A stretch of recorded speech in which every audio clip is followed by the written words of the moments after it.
नमस्कार, कार्यक्रम issue of the डेमा स्वागत छ। म सुषमा श्रेष्ठ। वैशाख 30 गते नजिकै गर्दा देशभर स्थानीय तहको निर्वाचनको माहौल बन्दै गएको छ। देशभरिका 753 वटै स्थानीय तहमा चुनावी रौनक छाएको छ। आवश्यक कानुन र नीति निर्माण गर्ने, योजना निर्माण गर्ने, कार्यान्वयन गर्ने लगायत धेरै बलियो आधारहरू पाएको सरकार हो स्थानीय सरकार अर्थात् स्थानीय तह। सबैभन्दा बढी जनताको मत प्राप्त गरी नेतृत्व गर्ने अवसर प्राप्त गरेका स्थानीय तहका जनप्रतिनिधिहरूको कार्यकाल सकिँदैछ। जनताले विकास र समृद्धिको साँचो 5 वर्षका लागि निर्वाचित जनप्रतिनिधिहरूलाई सुम्पिएका थिए। जनताले विश्वास गरी नेतृत्व सम्हाल्ने हैसियतमा पुर्याएका ती व्यक्तिहरूले के कति कार्य गर्न सके यसको विषयमा नजिकबाट अनुभूत गर्ने मौका यो 5 वर्षले प्रदान गरेको छ। चुनावी रस्साकस्सी चहल पहल बढेको देखिँदैछ। बितेको 5 वर्षको आधारमा अब राम्रोलाई नेतृत्वमा पुर्याउनुको विकल्प नभएको सिकाइ पनि प्राप्त भइसक्यो। आगामी स्थानीय तहको निर्वाचनमा अघिल्लो कार्यकाल सम्हालेका अर्थात् टेस्टेड व्यक्तिहरू पनि आकांक्षीको रूपमा देखिन सक्छन्। कतिपय नयाँ पनि आउन सक्छन्। बर्दियाको गुलरिया नगरपालिकाका मेयर मुक्तिनाथ यादव पनि आफ्नो 5 वर्षीय कार्यकालको अन्त्यमा छन्। नेपाली कांग्रेसबाट चुनावी प्रतिस्पर्धामा उत्रिएका उनी 6207 मत ल्याएर विजयी भएका थिए। उनको 5 वर्षीय कार्यकालको समीक्षा र अबको कार्यदिशाको विषयमा बर्दियाका हाम्रा टिभी जर्नलिस्ट ज्योति पन्थीले गरेको कुराकानी अब प्रस्तुत गर्दैछौँ।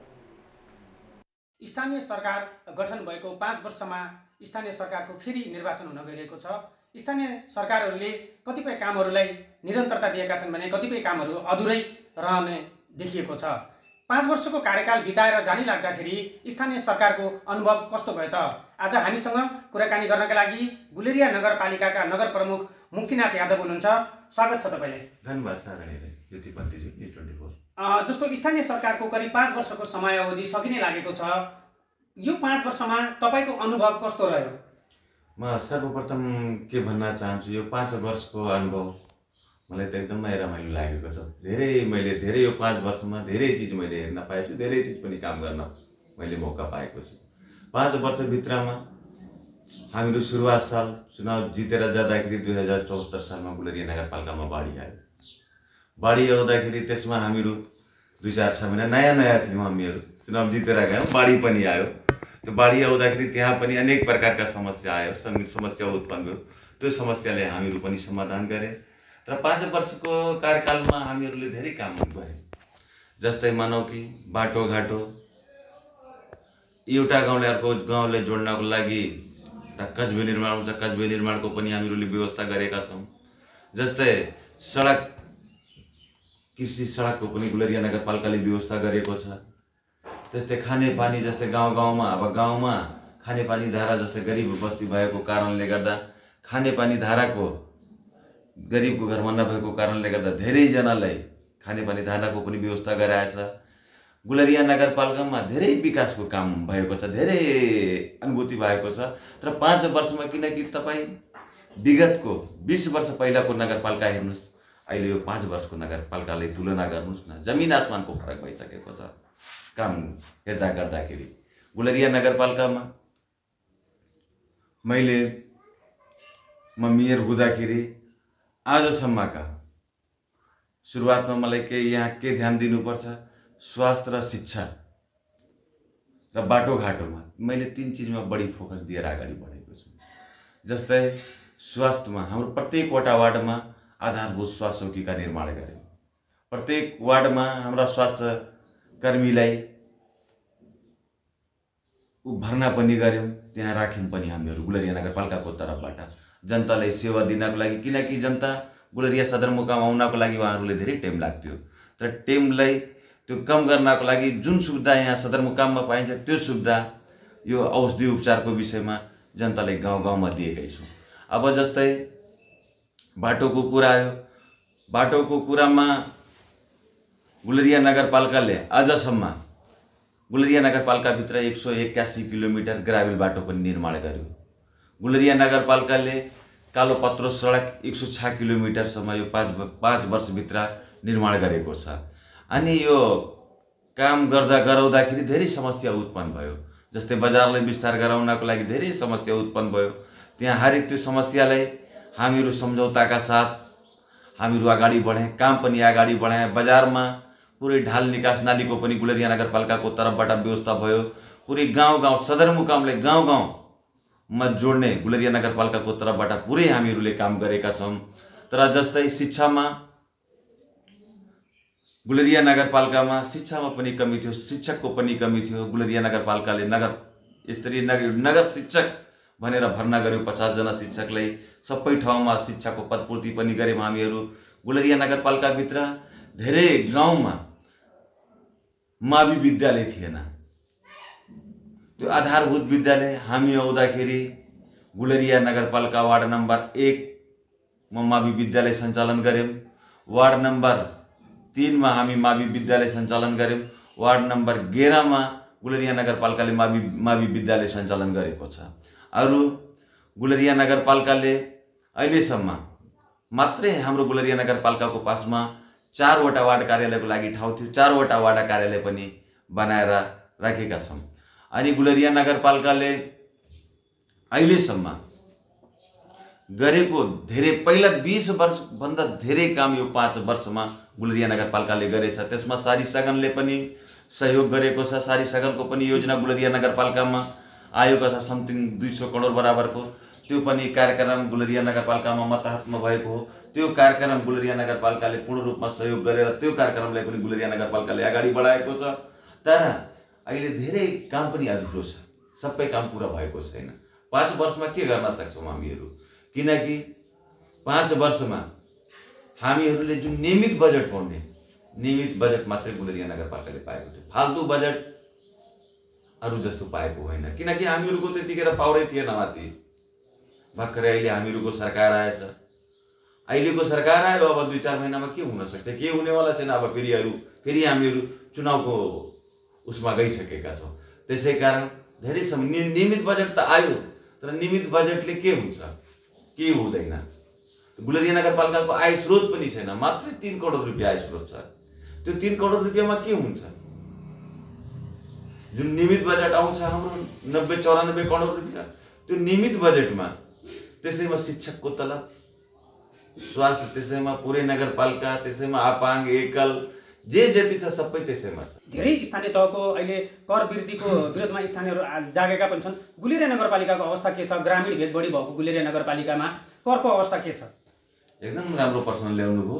यो करको बारेमा त सबभन्दा राम्रो काम गुलरिया नगरपालिकाले गरेको छ। 77 वटै जिल्लाका पालिकाबाट लिस्ट मगाएर हेर्नुपर्छ। किनकि मैले त यहाँ बोलिराखेको छु, सबभन्दा मलाई लाग्छ सबभन्दा बढी कम रकम गुलरिया नगरपालिकाले कर लिएको छ अहिले आजको उसमा। किनकि गुलरिया नगरपालिकाले विगतमा हामीहरू निर्वाचित भइसकेपछि फेरि कर घटाएका छौँ। करमा कुनै बढोत्तरी ल्याएकै छैनन् गुलरिया नगरपालिकाले। फेरि अहिले भर्खरै यो जुन बेमौसमी पानी आयो, यो पानीको कारणले गर्दा धेरै किसानको पुरै जे जति धान बाली थियो पुरै नोक्सान भयो। त्यो नोक्सान हुँदाखेरि अब किसानले के गर्न सक्छौँ हामीहरू? किसानले 1 वर्षको पुरै जुन हामीहरू मालपोत मिना पनि गरिसकेको जस्तो यो पनि किसानको लागि एउटा प्लस पोइन्ट हो हाम्रो। अहिले नगरपालिकाका जनप्रतिनिधिहरू सेवामुखी भएनन्, सुविधामुखी भए भन्ने कुराहरू पनि आइरहेको छ।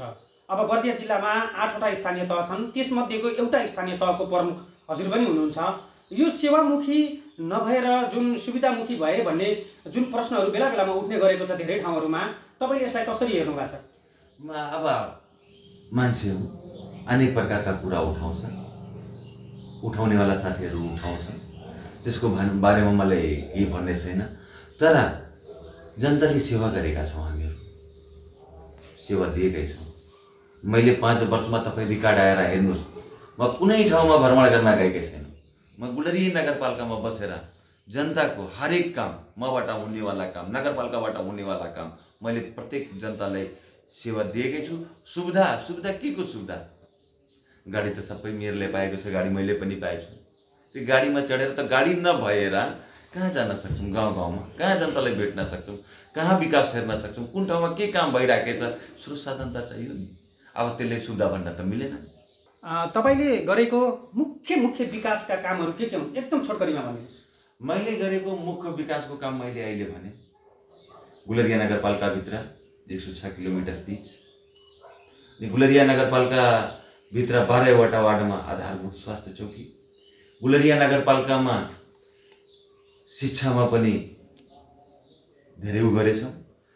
4वटा विद्यालयमा आधारभूत विद्यालय हामीहरू स्थापना गरेका छौँ। जुन ठाउँमा भवन नभएको ठाउँमा गुलरिया नगरपालिकाको तर्फबाट भवन पनि निर्माण गरेका छौँ। यो गुलरिया नगरपालिकाको मेन प्रमुख काममा मैले हेरेकै छु। अरू किसानहरूलाई प्रत्येक साल बिउ बिजन गुलरिया नगरपालिकाको तर्फबाट 50% अनुदानमा गराइराखेका छौँ। यसै पटक पनि गुलरिया नगरपालिकाका किसानलाई अहिलेसम्म मलाई लाग्छ कमसे कम 2 करोड रुपियाँ बराबरको मैले बिउ उपलब्ध गराएको छु। यो साल पनि किसानको लागि 60 लाख रुपियाँ बराबर धानको बिउ दिनको लागि छ 50% अनुदानमा। त्यसको लागि किसानले पनि धेरै सहुलियत पाएको छ नआउँदाखेरि। किनकि धेरै ठाउँमा किसानहरू गरिब छन्, 10 कट्ठावाला छन्, 15 कट्ठावाला छन्। तिनीहरूको पासमा सिँचाइ गर्ने साधन स्रोत पनि थिएन। उहाँहरूलाई किसानहरूले गुलरिया नगरपालिकाको तर्फबाट मोटर सिँचाइ गर्नको लागि मोटरको पनि व्यवस्था गरेर दिएछु। धेरै किसानहरूले बोरिङ पनि लगाइदिएका छौँ खेतमा। काम त गरेका छौँ हामीहरू। तर यो 5 वर्षमा के गर्न सक्छौँ? गर्ने जे जति गर्ने थियो पैसा अनुसारले, नगरपालिकाको आय स्रोत अनुसारले हामीहरूले काम गरेका छौँ। अब केही समयपछि निर्वाचन हुँदैछ र देश पनि निर्वाचनमयतर्फ गइसकेको हामीले अनुभव गरिसकेका छौँ, अनुभूति भइसकेको छ। तपाईँको इच्छा के छ? तपाईँ फेरि मेयरको दावेदार हुनुहुन्छ कि हुनुहुन्न? यो 5 वर्षको अनुभवले तपाईँलाई के सिकायो? फेरि मेयरको दावेदारमा तपाईँको सहभागिता रहन्छ या रहँदैन? के छ तपाईँको धारणा? मेरो धारणा यसमा स्पष्ट छ। किनकि म पनि एउटा पार्टीबाट बिलङ गर्छु। पार्टीले टिकट दिएपछि म फेरि मैदानमा आउँछु।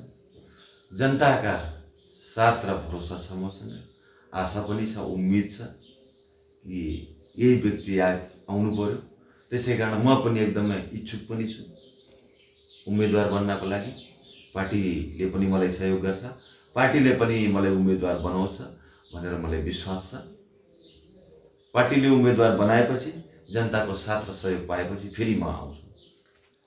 जस्तो 5 वर्षको कार्यकालले तपाईँ फेरि मेयर लड्नुपर्छ र यो अनुभवलाई अबको 5 वर्षमा कार्यान्वयन गर्नुपर्छ भन्ने भनाइ हो। त्यही हो। धन्यवाद मेयर साहब। धन्यवाद। भर्खरै मात्र हामीले कुराकानी प्रस्तुत गर्यौं गुलरिया नगरपालिकाका नगर प्रमुख मुक्तिनाथ यादवसँग हाम्रा टिभी जर्नलिस्ट ज्योति पन्थीले गर्नुभएको कुराकानी थियो। विशेष गरी स्थानीय तहको निर्वाचनको मिति नजिकिएसँगै फेरि एकपटक आफ्नो 5 वर्ष कार्यकाल पूरा गरिसकेका जनप्रतिनिधिहरू दोस्रो कार्यकालका लागि पनि चुनावी प्रतिस्पर्धामा जाने सोचमा छन्। तर अब पार्टी नेतृत्वले टिकट दिने हो या दिने होइन त्यो पर्खाइमा रहेको सन्दर्भमा यो कुराकानी प्रस्तुत गरेका थियौँ। इस्यु अफ द डेमा पालो भएको छ ब्रेकको।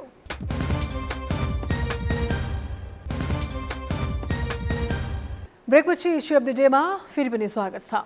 अघिल्लो स्थानीय तहको चुनाव जितेर जनप्रतिनिधि बनिसकेकाहरू पनि आफ्नो निरन्तरताको लागि दौडधुपमा छन्।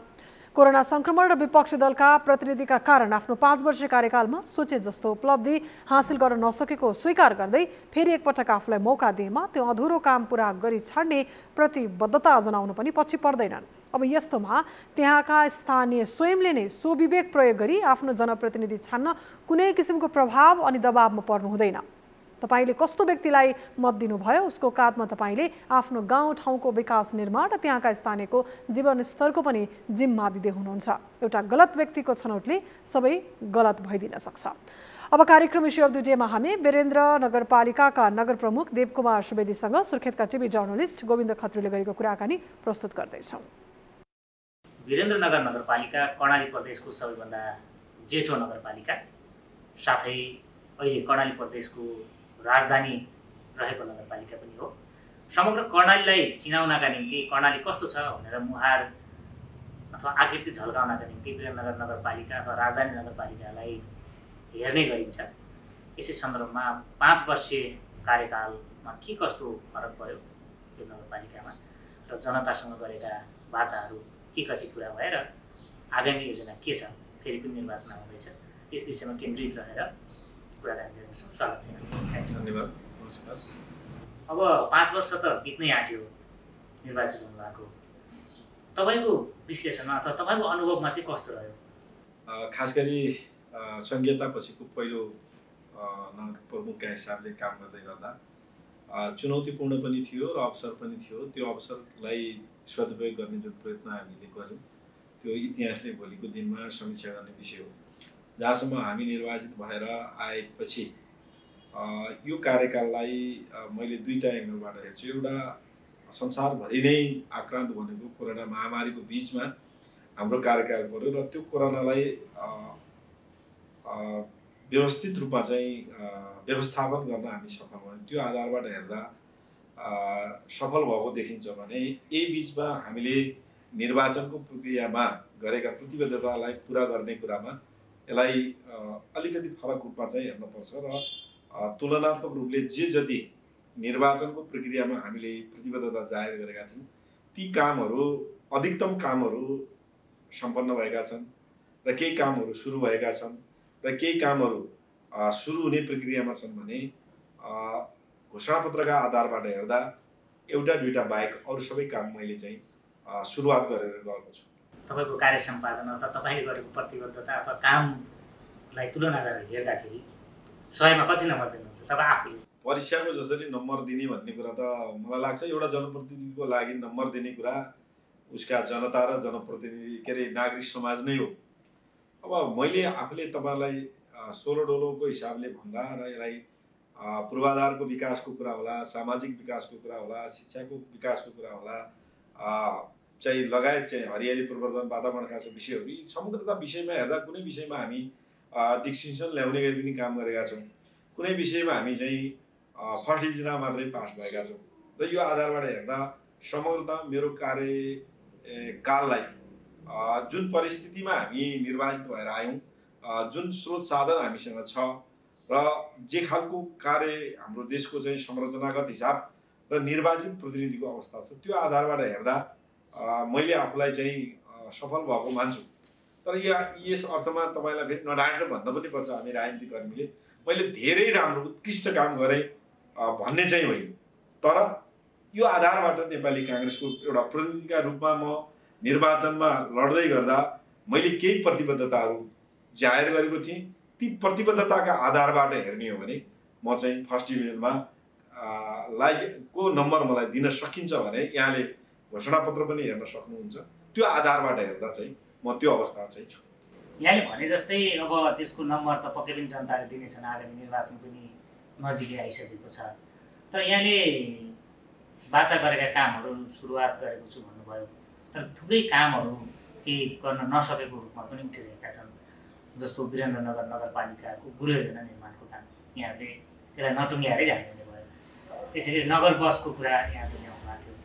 त्यसै गरी विद्युतीय सवारीको कुराहरूलाई प्रवर्धन गर्ने कुराहरूदेखि लिएर यहाँका जनताहरूको तिर्खा मेटाउनका निम्ति खानेपानी समस्या समाधान गर्ने कुराहरू पनि जोडतोडका साथ उठाउनु भएको थियो। यी कुरा त पुरा हुन सक्दैन नि। वास्तवमा अघि नै तपाईँलाई मैले भने नि, मैले इमान्दारीपूर्वक मैले निर्वाचनमा गरेका सबै बाचा पुरा भए भन्ने चाहिँ होइन। तर जहाँसम्म तपाईँले हेर्नु भएको छ वीरेन्द्रनगरको गृह योजना कार्यान्वयनको पाटोलाई र चाहिँ खानेपानीको विषयलाई तपाईँले हेर्नुभयो भने नगर बसको बाहेक अरू काम चाहिँ वीरेन्द्रनगर नगरपालिकाले सुरुवात चाहिँ गरेको छ। टुङ्गिने विषयको हिसाबले हेर्दा यदि यिनी विषयहरू टुङ्गिएको भए मैले 100% काम गरेको चाहिँ घोषणा गर्न पनि सकिन्थ्यो र त्यो खालको दावाका साथ पनि पहिले प्रस्तुत हुन्थ्यो होला। तर जहाँसम्म अब तपाईँ प्लानिङको कुरा गर्नुहुन्छ भने आज वीरेन्द्रनगर नगरपालिकाको साबिकको नगरपालिकाको सहरी नाभिको काम हामीले केही कम्प्लिट गरेका छौँ, केही सुरुवात गरेका छौँ। त्यसै गरी अब गृह योजनाको कुरा गर्नुहुन्छ भने विस्तारित क्षेत्रको गृह योजनाको काम, बाटोको लगतकट्टा, बाटोको मापदण्ड, त्यसका चाहिँ नियम कानुनहरू र चाहिँ खास गरी भूउपयोग नीतिको कुरा चाहिँ हामीले पास गरेका छौँ।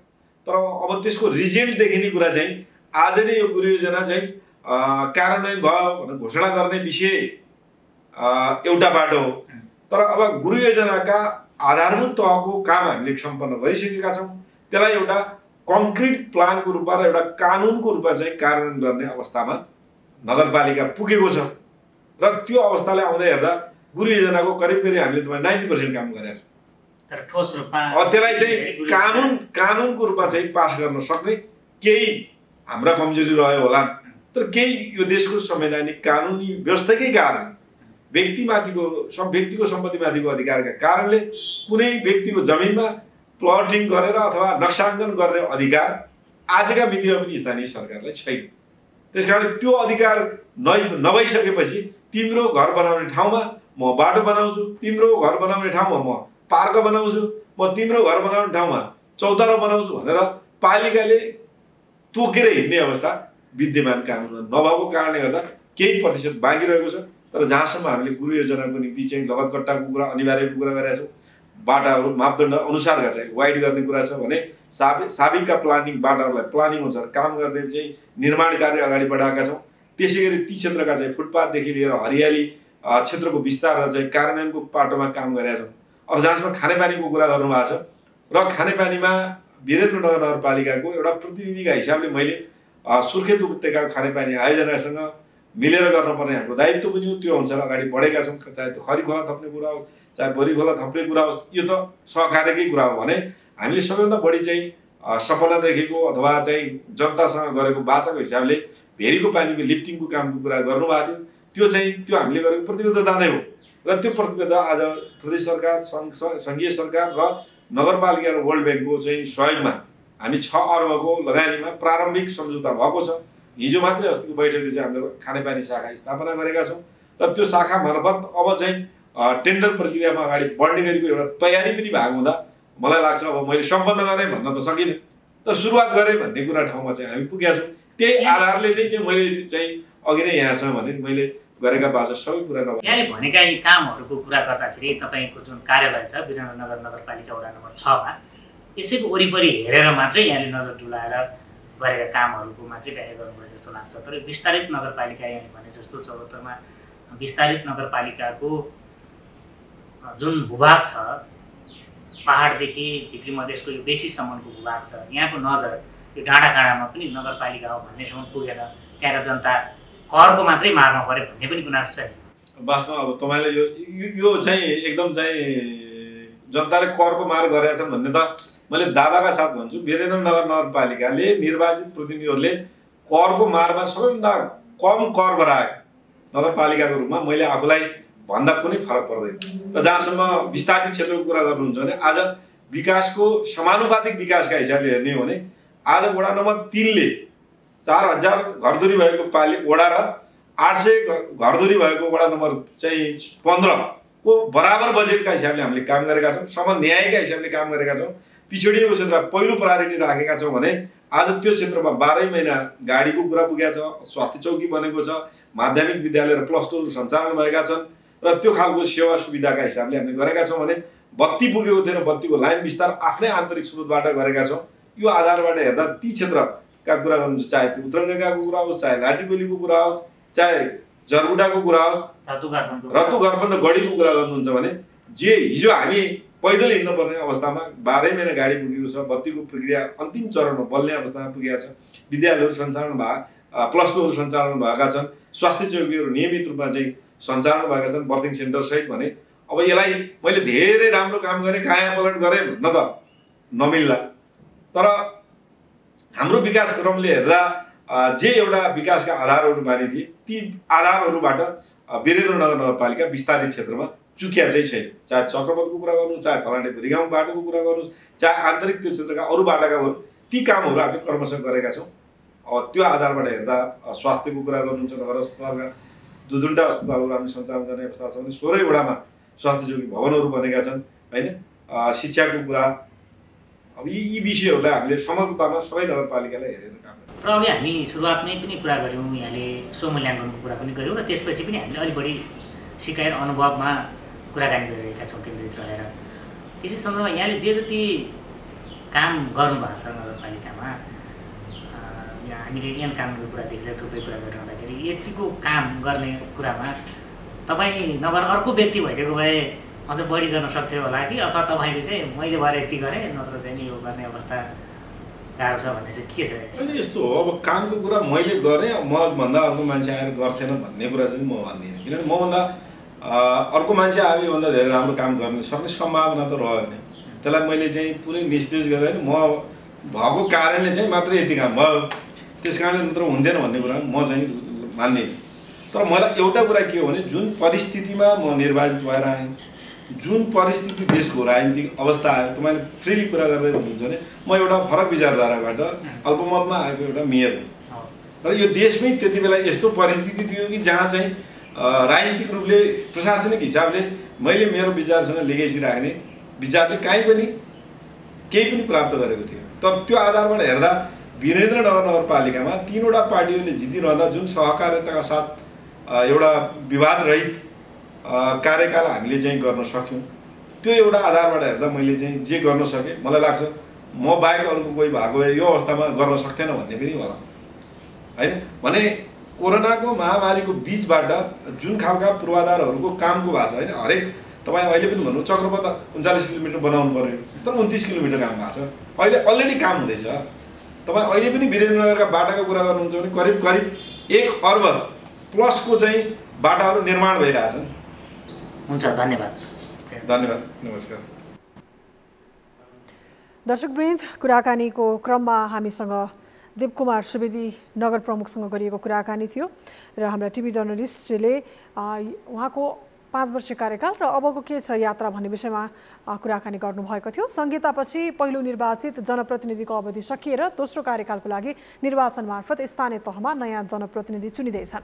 5 वर्ष कार्यकाल सकिन लागेका अधिकांश जनप्रतिनिधि दोहोरिने सोचमा देखिन्छन्। 5 वर्षीय अवधिमा अघि बढाइएका सबै योजना पूरा नभएको भन्दै अपुरा कामलाई पूरा गर्ने एजेन्डा बोकेर पुनः दोहोरिने सोचमा अधिकांश जनप्रतिनिधिहरू देखिन्छन्। कतिपय जनप्रतिनिधिहरू भने एउटै व्यक्तिले 10 वर्षसम्म एकै ठाउँमा बसेर काम गर्नुभन्दा पनि अरूलाई अवसर दिनुपर्ने सोचमा पनि देखिन्छन्। अझ उपप्रमुख पदमा 5 वर्ष पूरा गरेकाहरूले प्रमुख पदमा पनि दाबी गरिरहेका छन्। व्यक्तिभन्दा पार्टी निर्णायक हुने पद्धतिमा दाबी गर्नु र टिकट पाउनु फरक कुरा हो। स्थानीय तहको विकास र समृद्धिको लागि जनप्रतिनिधिको भूमिका मुख्य हुने कुरामा कुनै दुविधा छैन, तर जनप्रतिनिधिले आफ्नो योजनालाई सफल बनाउन सम्बन्धित विषयका विज्ञहरूको राय सुझाव र सहयोग अवश्य लिनुपर्ने हुन्छ र त्यो भूमिका निर्वाह गर्न बौद्धिक वर्ग पनि पालिकाको लागि छाया जनप्रतिनिधि सरहने हुन्छन्। त्यसैले हिक्का राखौँ, अबको नेतृत्व पुरानै कि नयाँ भन्ने बहस चलिरहँदा उसको इमान्दारिता र इच्छा शक्ति तथा प्रतिबद्धतालाई मूल्याङ्कन गर्नु जरुरी हुन्छ। कस्ता जनप्रतिनिधि जिताउने, कस्तालाई मत दिने भन्ने कुरा जनताको हातमा छ। राजनीतिक दलहरू अहिले कसलाई उठाउँदा जितिन्छ भन्नेमा छन्।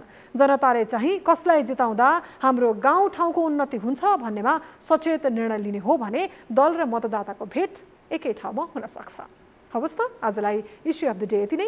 बिदा पाऊँ। नमस्ते।